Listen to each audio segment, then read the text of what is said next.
பெரியவங்களாம் சொல்லி வச்சிருக்காரு. என்னதான் இன்னொரு அம்மான்னு கூட்டாலும் பெத்த அம்மான்னு கூட்டாலும் கணக்கு இல்லையா? இதெல்லாம் நம்மளுக்கு போய் நினைக்கிறேன். ஆக அதுபோன்று நமக்கு தாய் தந்தையாக இருக்கக்கூடிய பெருமானுடைய திருவிழாட்டில் போய் விழுந்தா போகிறோம். சாமி காலில் போய் விழுந்தா மற்றவங்களாம் எழுதி போடுவாங்க. நம்ம சாமி எடுத்து தலையிலே வச்சுப்பார். சந்திரசேகரமூர்த்தி அல்லவா எடுத்து காலில் விழுந்தவொடனே இதுக்கு மேலே தயக்க முடியாதுன்னு ஒன்று என் தலையில் எடுத்து வச்சிருந்தார். பேர்பட்ட கருணாமூர்த்தி அவருடைய அனுகிரகத்தை எல்லோரும் அந்த உரிய நேரத்திலே பெற்று அருளை பெறுவாரே. உங்கள் அனைவருக்கும் நம்ம நிறைந்த அந்த வாழ்த்துக்களையும் ஆசைகளையும் தெரிவித்துக் கொண்டு இந்த அருமையான ஒரு திருப்பணிகளை செய்த நமது தாய்மார்கள், அதை போன்று நமது சிவனுடைய பிரமுக்கள், நமது ஜோதி சிவமாக திருவாழ்ந்த நண்பர்கள் எல்லோரும் எல்லா வளமும் பெறட்டும். அவரோடு இருக்கக்கூடிய இடையூறுகள் தொந்தரவு அனைத்தும் நீங்கி பெருமாளுடைய திருவிழா துணை இருக்க வேண்டுமாக. அதை போன்று இந்த அருமையான ஒரு தீபாவளி விழாவுக்கும் இந்த திருப்பணிக்கும் தன்னை ஆட்படுத்திக் கொண்டுள்ள நண்பர்கள் ஒதுக்கக்கூடிய அனைவருக்கும் பெருமாளுடைய கருணையினாலே அவர்கள் குடும்பம் உங்களுக்கெல்லாம் குடும்பத்தக்கூடிய தொந்தரவுடன் நீங்க வேண்டும். வியாபார செய்யாளர்களுக்கெல்லாம் வியாபார விருது உண்டாக வேண்டும். கல்யாணமாக சிக்கன் கல்யாணம் பண்ண வேண்டும்.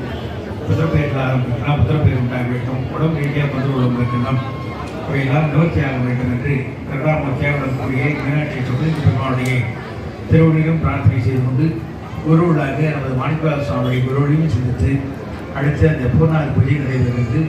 அதை தொடர்ந்து எல்லோருக்கும் பிரசாதம் கேட்டிருக்கிறார்கள். நாளை காலையிலே பார்த்தோம்னா அருமையான நேரம் எல்லா வேலையும் முடிச்சுன்னு வந்து சாமி தரிசனம் பண்ணலாம். இந்த கருணைன்னா ரொம்ப உணரணும்.